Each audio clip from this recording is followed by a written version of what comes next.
नमस्कार, जनता टीवी देख रहे हैं आप। आपके साथ मैं हूं अंजलि भंडारी और हमारे खास कार्यक्रम देव उठनी एकादशी पर ये आधारित एक कार्यक्रम, इसमें आप सभी का स्वागत है, जिसमें हम बात करेंगे कि क्या कुछ शुभ ये दिन है और साथ ही साथ इस दिन से शुभ कार्य जो है वो शुरू हो जाते हैं, तो उसमें किन किन बातों का ध्यान यहाँ पर रखना है, क्या कुछ महत्वपूर्ण बातें हैं, इन तमाम बातों पर हम चर्चा करेंगे। लेकिन देव उठनी एकादशी के बारे में अगर हम यहाँ पर बात करें तो कार्तिक मास की शुक्ल पक्ष की एकादशी को देव उठनी एकादशी कहा जाता है। इस दिन से शुभ कार्य जो है वो शुरू हो जाते हैं और ऐसे में आपको किन किन बातों का ध्यान रखना है, इसे देव प्रबोधनी एकादशी या फिर देवोत्थान एकादशी भी कहा यहाँ पर जाता है। शास्त्रों के अनुसार इस दिन भगवान विष्णु 4 महीने की जो योग निद्रा है उससे जागते हैं। अब फिलहाल इसी पर आज हम बात करेंगे, चर्चा करेंगे। हमारे साथ स्टूडियो में मौजूद हैं जाने माने ज्योतिषाचार्य अमित जी, बहुत बहुत स्वागत है आपका। नमस्कार। तो चलिए दर्शकों, अपने खास कार्यक्रम की करते हैं शुरुआत।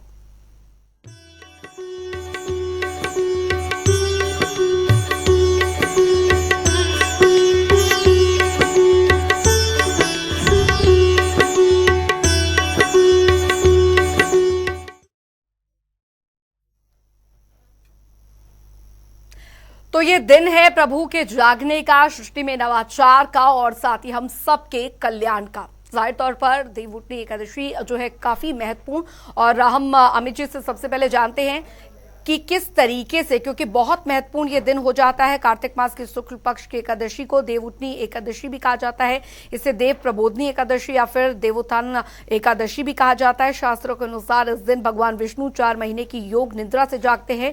योग निद्रा यानी आध्यात्मिक नींद, जिसमें की अर्थ चेतना जागृत रहती है और भगवान विष्णु इसी शयन काल को पूरा करने के बाद देव उठनी एकादशी के दिन ही जागते हैं और इस सृष्टि का कार्यभार संभालते हैं। इसी वजह से इस दिन से ही सभी शुभ और मांगलिक जो कार्य हैं वो शुरू हो जाते हैं। ये दिन है प्रभु के जागने का, सृष्टि में नवाचार का और हम सबके कल्याण का, और यही वजह है कि देव उठनी एकादशी का जो महत्व है वो और भी बढ़ जाता है।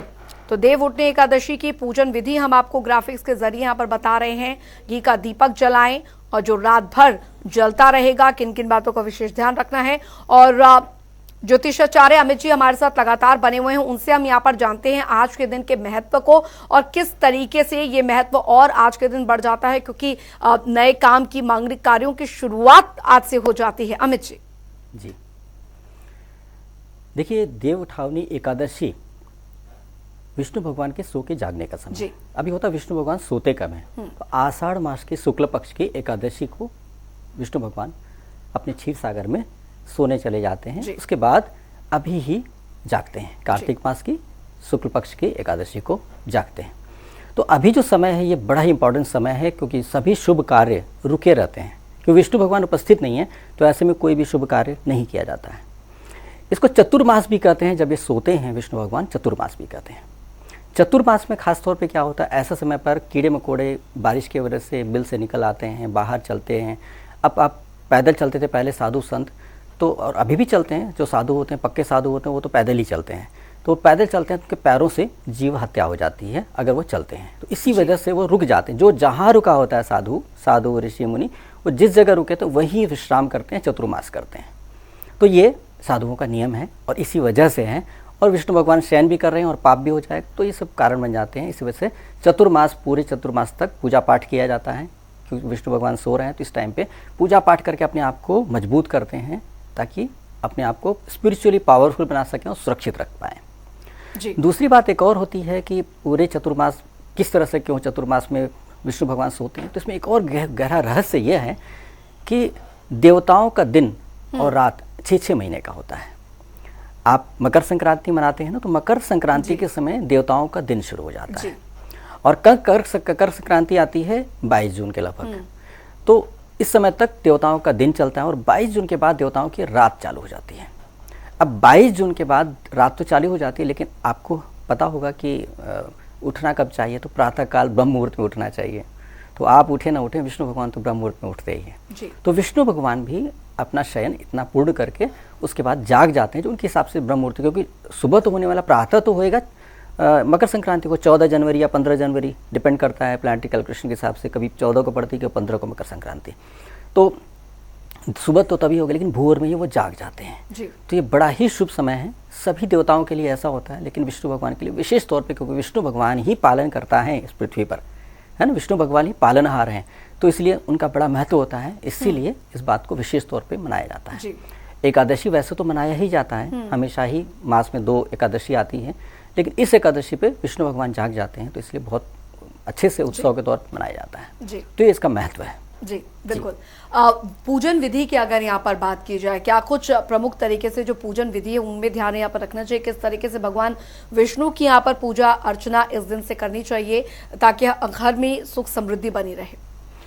देखिए, कलयुग में विष्णु भगवान के पूजन करने के लिए बहुत आसान तरीका जो विष्णु भगवान ने बता रखा है वो ये है कि विष्णु भगवान का महामंत्र का जाप। जी। हरे कृष्णा कृष्णा कृष्णा हरे हरे, हरे राम राम राम हरे हरे, इस मंत्र का जाप अगर करते हैं तो कलयुग में बड़ा ही फायदा होता है। जी। विष्णु भगवान का खुद का कहा हुआ है कि ये मंत्र जाप करने से बहुत फायदा होता है। तो अगर आप कुछ नहीं कर सकते हैं, कुछ नहीं आता है, कुछ समझ में नहीं आ रहा है, तो आप बैठ के जाप कर लें। जी। दूसरा, और अच्छा करना चाहते हैं तो आप प्याज लहसुन का त्याग कर दें। प्याज लहसुन जो होता है वो सात्विक नहीं माना जाता है, उसका त्याग कर दें। चूंकि आज एकादशी है तो आपको चावल और जौ का भी त्याग करना है। अन्न है वैसे भी, लेकिन अगर मान लीजिए आप किसी वजह से फास्ट नहीं कर रहे हैं, करना तो चाहिए ही, लेकिन नहीं कर पा रहे हैं, तो भी उसके लिए आप फ्लाइट में हैं, आप ट्रैवल कर रहे हैं, पॉसिबल नहीं है, तो कम से कम चावल और जौ बिल्कुल त्याग दीजिए। जी। उसके बाद महामंत्र का जाप कर लीजिए। और भी बेहतर करना चाहते हैं, इससे भी बेहतर करना चाहते हैं, और आप सात्विकता का पालन कर रहे हैं, नियम का पालन कर रहे हैं, त्याग भी कर रहे हैं, सब कुछ कर रहे हैं, तो आप तुलसी की माला से करेंगे तो सर्वोत्तम होता है। जी। तो ये तो रहा सबसे आसान, सबसे बिल्कुल एकदम बिल्कुल कॉम्प्लिकेटेड नहीं है। जी। अब आपके पास समय है, आपके पास सुविधा है, आप कर सकते हैं, आपका हृदय है, आपके अंदर भावना है, तो अब बताइए, अब बताते हैं आपको कैसे करते हैं। जी। इस दिन तुलसी जी का विवाह भी किया जाता है। बिल्कुल। तो इसलिए क्योंकि तुलसी जी ने शाप दिया था विष्णु भगवान को पत्थर का हो जाने के लिए, तो विष्णु भगवान शालिग्राम रूप में उत्पन्न हुए थे, उन्होंने शालिग्राम रूप धारण किया था, तो इसीलिए उसके बाद शालिग्राम रूप बन करके तुलसी जी से विवाह किया था। तो इसलिए आज के दिन तुलसी जी और शालिग्राम जी का विवाह भी किया जाता है। ये विवाह का दिन है, शालिग्राम रूप में तुलसी जी से विवाह करने का। तो इसलिए सभी लोग बहुत अच्छे से तुलसी जी का विवाह भी करते हैं इस दिन, और बहुत ही अच्छे से करते हैं। जिसके अंदर जितनी भावना, जितना सामर्थ्य होता है, लोग तो जैसे सचमुच की कन्या को ब्याहते हैं जी, उस तरह से ब्याहते हैं। मतलब तुलसी जी को और शालिग्राम जी का ब्याह इतना बढ़िया करते हैं, ग्रैंड करते हैं कि पूरा जैसे शादी होती है प्रॉपर, उस तरीके से सब कुछ होता है, पूरा पूजा पाठ मंत्र वंत्र सब करते हैं। तो ये बहुत ही फायदेमंद होता है, और खास तौर पे परिवार में मैरिड लाइफ के लिए बहुत अच्छा होता है। अगर पति पत्नी में आपस में लड़ाई हो रही है, मतभेद चल रहा है, बहुत तरह की दिक्कतें चल रही हैं, तो अगर वह तुलसी माँ का विवाह कराते हैं, तुलसी जी का विवाह शालिग्राम जी से करवाते हैं वो लोग, तो उसमें विष्णु भगवान बहुत प्रसन्न होते हैं, तुलसी माँ भी बहुत प्रसन्न होती हैं, और आशीर्वाद से अपने सिंचित करके उसके अंदर ऐसे गुण भर देते हैं कि आपस में लड़ाई झगड़ा करने के बजाय प्रेम से और सामंजस्य से एक दूसरे के साथ जीवन बिता पाएं। अगर किसी का विवाह नहीं हुआ है, किसी लड़की का विवाह नहीं, विलंब आ रहा है, दिक्कत आ रही है, परेशानी हो रही है, तो वैसे में भी अगर वो ऐसे विवाह करवाती है और उसमें सहयोग करती है, या फिर अगर परिवार में हो रहा तो उसने भी सहयोग किया, पार्ट लिया, बैठ करके शामिल हुई, तो उससे भी विष्णु भगवान और माँ तुलसी का आशीर्वाद मिल जाता है, और उससे क्या होता है, उसके विवाह बिना बाधा के संपन्न होने की क्षमता बन जाती है। क्योंकि आप जैसे आपके अगर शादी में, अगर मान लीजिए आपकी शादी में कोई आता है और आपको आशीर्वाद देता है और शामिल होकर सहयोग करता है, तो आप जिंदगी में कभी उसकी जिंदगी में उसकी शादी हुई या उसके परिवार में कोई शादी हुई तो आप जरूर सहयोग करने की कोशिश, देखो मेरे शादी में तो इतना बड़ा सहयोग किया, तो उसके मौके पर उसको आपको भी करेंगे। तो जब आप भावना से विष्णु भगवान के लिए भावना करके आप उनकी शादी कराने की कोशिश करते हैं, तो विष्णु भगवान भी बहुत प्रसन्न होते हैं कि देखो कितनी अच्छी भावना मेरे लिए रख रही हैं, तो वो तो समर्थ हैं, वो तो कुछ भी कर सकते हैं, तो वो बड़े आराम से आशीर्वाद देकर के आपके प्रॉब्लम्स को समाप्त कर देते हैं। तो ये बहुत ही अच्छी बात हो जाती है। तो इस तरह से करके मैरिड लाइफ को ठीक किया जा सकता है। हाँ, करने में जैसे आपने पूछा कि किस तरह से किया जाए, तो इसमें ऐसे किया था, इसके लिए कुछ विशेष तरीके से किया जाता है। उसमें क्या किया था, गन्ने से बनाया जाता है। गन्ने को ऐसे इकट्ठा करके एक जगह पर, गन्ने के जो डंडी होती हैं उसको पूरे को इकट्ठा करके एक जगह पर सेंटर में इकट्ठा किया जाता है, जैसे कि कैमरे का ट्राइपॉड होता है ना, उस तरह से 3 गन्ने को इकट्ठा करके बनाया जाता है। उसके ऊपर से सजावट शुरू की जाती है, मतलब ऊपर से ही लटकता हुआ कुछ होगा, इस तरह से सजावट किया जाता है। सब प्राकृतिक चीज़ों का इस्तेमाल किया जाता है ऐसे में। जितने भी प्राकृतिक चीज हर प्रदेश में अलग अलग तरीके से की जाती है, लेकिन ऐसे ही किया जाता है, उसको बड़ा शुभ माना जाता है। और वहीं पर विष्णु भगवान को शालिग्राम जी को उपस्थित करके विवाह, एक तरह से मड़वा जो होता है ना, मंडप जो होता है, उसको ऐसे करके बनाया जाता है और उससे विवाह किया जाता है। और उसके बाद सभी लोगों को भोजन वगैरह दे करके प्रसन्न किया जाता है। जो लोग एकादशी करते हैं वो लोग भोजन नहीं करते, लेकिन फिर भी कहा जाता है कि एकादशी के दिन खुद तो फास्ट कर रहे हैं, हम निराजल फास्ट कर रहे हैं मान लीजिए, तो हम क्या प्रभु को भोग लगाएं कि नहीं लगाएं। तो ऐसा है कि आप बेशक निराजल फास्ट कर रहे हो, बिल्कुल जल भी नहीं पी रहे हो, लेकिन प्रभु को जरूर भोग लगाना चाहिए।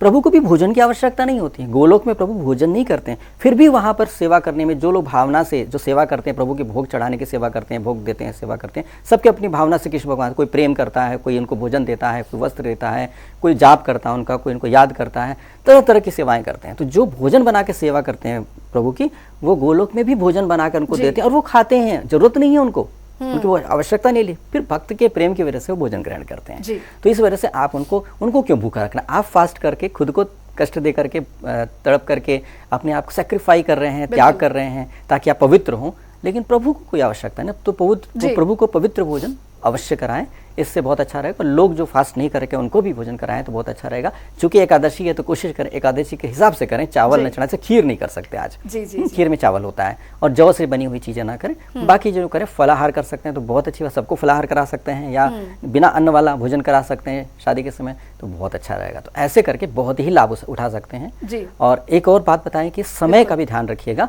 जैसे एकादशी करते हैं वैसे ही करिए। सुबह सूर्योदय होगा आपके अलग अलग जगह पे, जहाँ जहाँ सूर्योदय जिस समय पे हो उस समय पे सूर्योदय हो जाएगा। और एकादशी के समय सूर्योदय पड़ रहा है 23 तारीख को, तो इसलिए इसमें आपका एकादशी 23 तारीख को माना जाएगा और 24 तारीख को पारण किया जाएगा। तो पारण कब किया जाएगा? पारण 6:51 से 8:57 के बीच में आपको पारण करना है। इस बात का ध्यान रखिए। किसी वजह से आप नहीं कर पाए तो क्या किया जाए? तो क्या गड़बड़ हो गया, बहुत बड़ा पाप हो गया? नहीं, ऐसा नहीं, ध्यान रखिएगा। अगर आप पारण सुबह प्रातः नहीं कर पाते तो दोपहर को नहीं करना चाहिए पारण, तो फिर रुक जाइए, दोपहर के बाद मध्याह्न में उसके बाद करिए, तो फिर तब कर सकते हैं, तब और रुक जाइए थोड़ी देर के लिए और मध्याह्न के बाद कर लें पारण। इस तरह से किया जाता है तो बहुत अच्छा रहता है।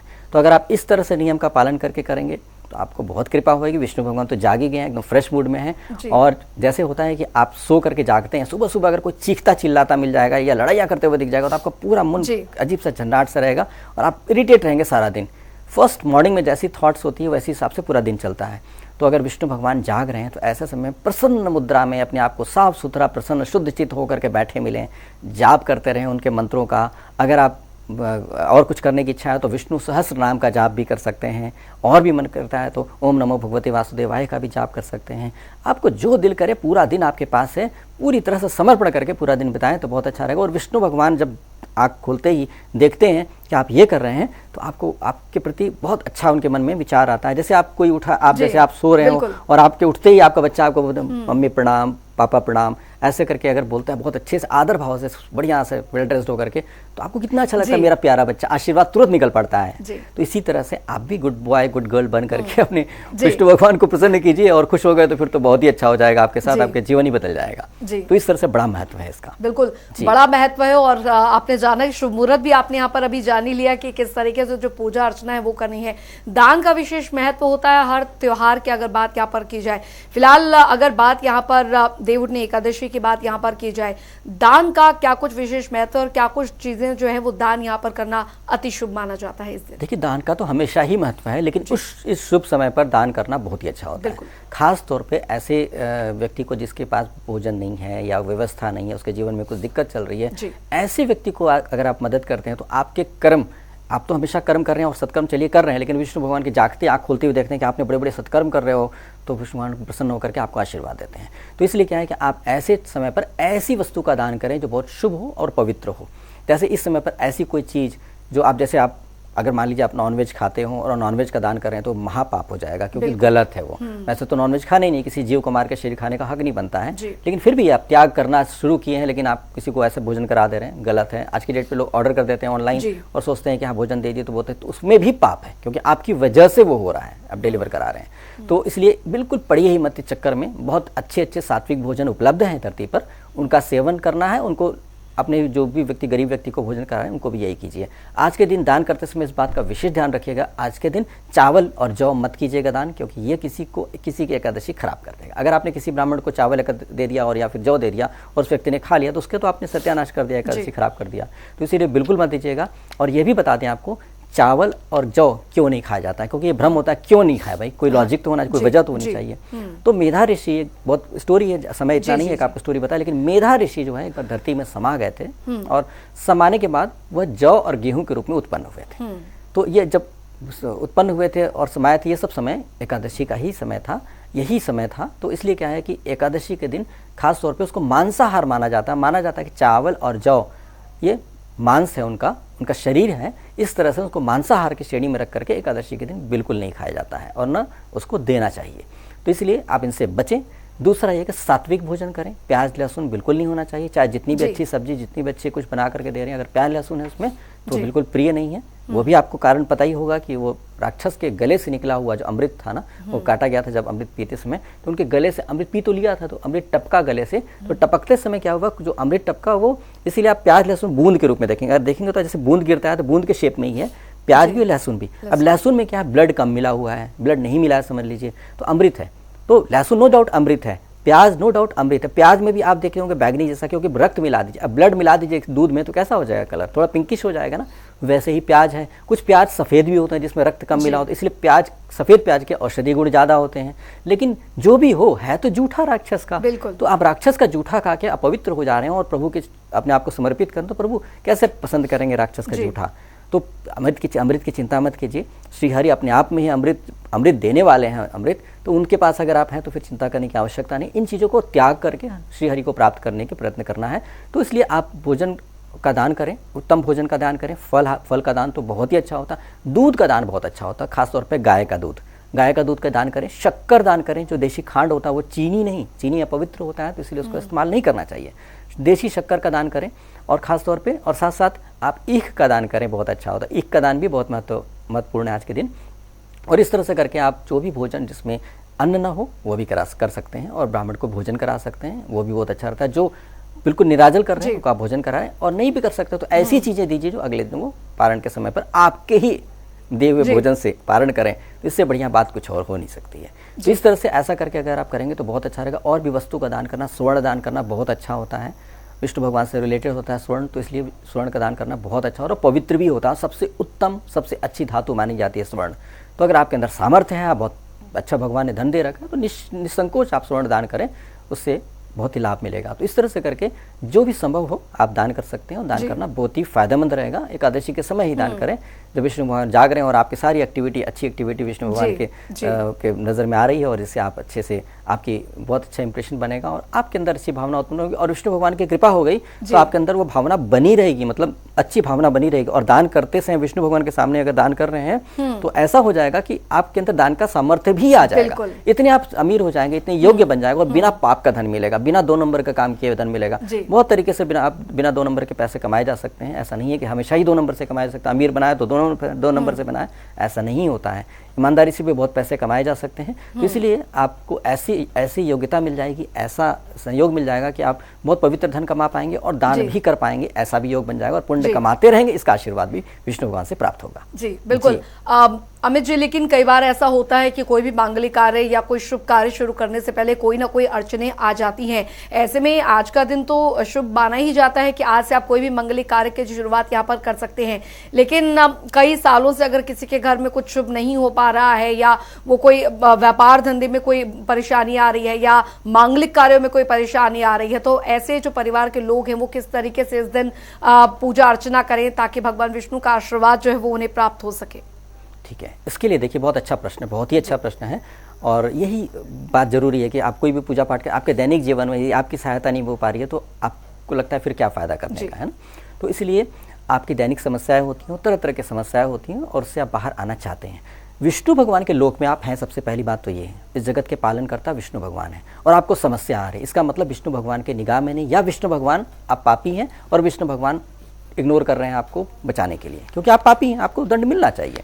आपके सामने कोई व्यक्ति मर्डर कर देगा और जेल जा रहा है तो आप उसको बचाने की कोशिश तो नहीं करेंगे, रुक छोड़ दो बेचारे को, छोड़ दो, एक और मर्डर कर लेने दो, 2 और 2 4 और कर लेने दो, अभी मत ले जाओ, आप तो कहेंगे इसको जल्दी से जेल में डालो ताकि और मर्डर ना कर दे, मेरे परिवार सुरक्षित रहे। तो वैसे ही अगर आप पापी हैं तो आपको दंड मिलता है और आप दंड भोगते हैं आप। तो यदि आपको लगता है कि अब बहुत हो गया, अब हम अच्छे इंसान बनना है, पहले तो देखिए, स्वीकार करिए कि आपके अंदर कोई कमी थी, आप कोई गलत कर रहे थे, तो अपने आप को परिवर्तन कीजिए और विष्णु भगवान से क्षमा मांगना है। इसके लिए यदि किसी खास वजह से आप ऐसा कर रहे हैं, पूजा कर रहे हैं, तो उसके लिए सबसे अच्छा तरीका, दाहिने हाथ में जल ले, बाएं हाथ को नीचे लगाएं और प्रार्थना करें कि अपना नाम गोत्र नक्षत्र राशि बोल करके, हे प्रभु, मैं नाम गोत्र नक्षत्र राशि अभी देव उठावनी एकादशी करने जा रहा हूँ या जा रही हूँ, अतः हे प्रभु कृपा करके मुझे आशीर्वाद दें जिससे मैं यह पूजा पाठ निर्विघ्न कर सकूं, या जाप कर रहे हैं जो भी कर रहे हैं ये निर्विघ्न कर सकूं और इसका फल मुझे तत्क्षण प्राप्त हो। मेरे जीवन में ये कष्ट है, मुझे धन का कष्ट है, बहुत कष्ट है, मैं बहुत कर्ज में हूँ, मैं बीमार हूँ, मेरे परिवार में दिक्कत है, मेरी बेटी की शादी नहीं हो रही, मुझे ये दिक्कत आ रही है, वो दिक्कत आ रही है, सारी दिक्कत आप कहें और कहने के बाद बोलें मुझे आपसे अनुरोध है, विनती है कि कृपा करके मेरा पूजन स्वीकार करिए और कृपा करें, अपना आशीर्वाद से सिंचित करें इस तरह से कि मेरी ये समस्या हल हो जाए और मैं सदा आपका स्मरण कर सकूं, और दोबारा मुझसे पाप ना हो, दोबारा पाप ना हो। पाप की वजह से तो प्रॉब्लम आई ना, दोबारा मुझसे कोई पाप ना हो, कोई दोष ना हो जाए मुझसे, ऐसा आशीर्वाद देते हुए कृपा करके मुझे लाभान्वित करें और तत्क्षण मुझे फल प्रदान कर दें। ऐसे करके प्रार्थना करके मन से कीजिए और उसके बाद जब आप पारण करते हैं तो पारण करते समय हाथ में जल के बोलेगा, मैं अपना नाम गोत्र नक्षत्र राशि इस वजह से, उसको लिख लीजिएगा कागज पे जो लिख रहे हैं ताकि सेम सेंटेंस होना, इस वजह से मैंने ये पूजा किया था, फास्ट किया था, निराजल किए थे, जैसे भी किए सब बताइए उनको। उसके बाद बोलिए कि मैं किया था, अब मैं पारण करना जा रहा हूँ, अतः हे श्री हरि, हे विष्णु भगवान, कृपा करके मुझे आशीर्वाद दें, मुझे निष्पाप कर दें और मुझे भविष्य में भी मुझसे कोई पाप न हो, ऐसा आशीर्वाद दें और मुझे इन तरह की समस्याओं से मुक्त कर दें। ऐसा करके प्रार्थना करिए। उसके बाद जल को भूमि पर गिरा दीजिए। उसके बाद विष्णु भगवान का नाम लेकर के पवित्र चीज़ मुंह में धारण करिए, मतलब मुंह में डालिए और उसके बाद आप अपना व्रत तोड़ लीजिए। तो इस तरह से करते हैं तो क्या होता है, आपका पूजा का पूरा फल, पूजा पाठ व्रत उपवास जो भी कर रहे हैं, चाहे शादी कर रहे हैं, चाहे जो भी कर रहे हैं, उसका सबका फल आपको जल्दी से मिल जाता है। कई बार लोग कर तो लेते हैं बहुत मेहनत करके, ये नहीं बोलते हैं, तो उससे क्या होता है, तत्क्षण नहीं मिल पाता है, या वो पर्टिकुलर फल कुछ और मिलता है। हो सकता है कि मोक्ष मिल जाए, हो सकता है कुछ और हो जाए, हो सकता है आपको बहुत अमीर बना दे, हो सकता है कि और आपकी बेटी की शादी, हो सकता है बेटी की शादी हो जाए, आप अमीर न। तो क्या होता है कि आप सभी चीज़, जो चीज़ आपकी समस्या वो समस्या रखें ताकि वही पे ध्यान दें और उसके बाद आपकी ज़िंदगी बेहतर हो जाए। तो इस तरह से करने से ही होगा, क्योंकि पाप करते समय तो आपने दिमाग बहुत लगाया था। पाप करना आसान नहीं होता, पाप करने में भी दिमाग लगता है। तो अब पाप को प्रायश्चित करने के लिए भी थोड़ा दिमाग लगा दीजिए और फल पा लीजिए और बेहतर हो जाइए। तो ऐसा कर लेते हैं तो भविष्य में भी अगर आपको कोई ऐसा संयोग बन रहा है, जैसे मान लीजिए किसी के साथ धोखा करने जाना था, रास्ते में गाड़ी खराब हो गई आपकी, आप जा ही नहीं पाए उस व्यक्ति को धोखा देने के लिए, या फिर आप चाहे उसके बैंक अकाउंट से पैसे निकाल लें, उसने पासवर्ड दिया था, पता चला करते समय आपका मोबाइल हैंग हो गया या कंप्यूटर हैंग हो गया, लाइट चली गई, आप कर ही नहीं पाए इस काम को। तो ऐसे करके भगवान बचा लेंगे आपको और फिर बाद में पता चलेगा बहुत बड़े पाप से बच गए। तो प्रभु की इच्छा है, अगर आप चाहते हैं, प्रार्थना कर लेते हैं तो आप बचेंगे ही बचेंगे और आपका जीवन बेहतर ही होगा। और विष्णु भगवान बहुत प्यारे हैं, इसलिए आप ऐसा कर लिए। और विष्णु भगवान मान जाते हैं तो लक्ष्मी जी भी बहुत जल्दी मान जाती है, कृपा हो जाती है। यानी कृपा के साथ साथ धन धान्य की जो वृद्धि है वो भी आपके घर में होगी इस देवउठनी एकादशी के मौके पर। बहुत बहुत शुक्रिया अमित जी, आप हमारे स्टूडियो में आए और हमारे दर्शकों को देवउठनी एकादशी को लेकर इतनी सारी जानकारियां दी। बहुत बहुत शुक्रिया। बहुत बहुत धन्यवाद आपका भी, इतना बहुमूल्य समय देने के लिए धन्यवाद। बिल्कुल, तो दर्शकों आपने जाना कि देवउठनी एकादशी को लेकर जो महत्वपूर्ण बातें हैं और किन किन बातों का विशेष ध्यान आपको रखना है, इस बारे में विशेष चर्चा हमने इस कार्यक्रम में की और कोशिश हमारी यही है कि इस दिन किस तरीके से पूजा अर्चना करनी है, किन किन बातों का विशेष ध्यान आपको रखना है ताकि भगवान विष्णु के साथ साथ माँ लक्ष्मी का भी आपके घर में वास हो और आपका घर जो है वो धन धान्य सुख समृद्धि से भरपूर हमेशा ऐसे ही बना रहे। फिलहाल इस खास कार्यक्रम में अभी के लिए इतना ही। आप बने रहिए जनता टीवी के साथ। नमस्कार।